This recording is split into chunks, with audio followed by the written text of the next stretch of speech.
According to a report by a think tank, King Charles III's attempts to scale back the monarchy may have gone too far, potentially leading to the quiet demise of the institution as we know it.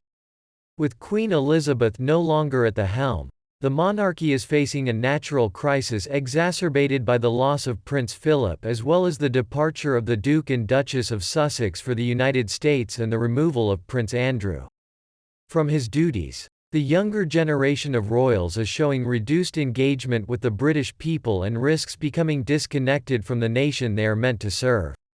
The Princess of Wales frees up her schedule for all holidays and school vacations to spend time with her children.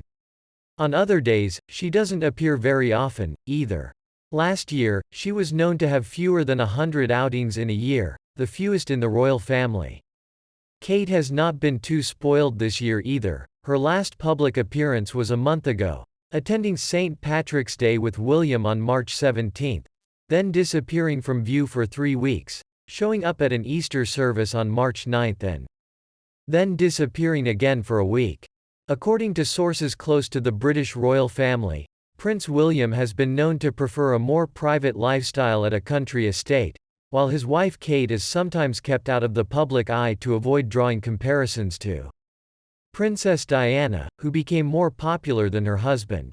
The elder members of the royal family, all in their 70s, carry the heaviest workload, with the Duke of Kent at 87, Princess Alexandra at 86, the Duke of Gloucester at 78, and the Duchess of Gloucester at 76.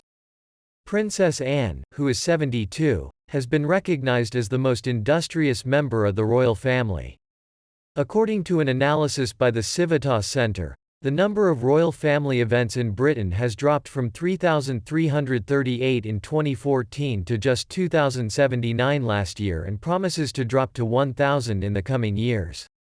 Royal writer Margaret Holder supported the report, warning that the lack of a public presence could bode well for the demise of the institution. Queen Elizabeth II was known to believe that she had to be seen to be believed. Charles's plans to trim the monarchy, not everyone supports because of the death, scandal and resignation. The royal family is increasingly dependent on a few hard-working members, with Charles, Anne and Edward doing almost half the work. We need new working members of the royal family now, or we will have to accept a royal family that is more distant from the people than at any time in the last 100 years. The king's ambitions may be misplaced and potentially misrepresent the true public mood, says the author of the report. Writer Holder advises the king to give larger roles to younger members of the royal family. He could pay a visitation allowance and expenses to Beatrice, now a state councillor, and her sister Eugenia could be given some responsibilities. According to Frank Young, editorial director of Civitas, there is a risk of the royal family quietly fading away if the king does not increase its workforce. He suggests that Princess Beatrice and her sister Princess Eugenie are obvious candidates for expanding the ranks. Queen Elizabeth II fully comprehended the importance of visibility for the monarchy to thrive.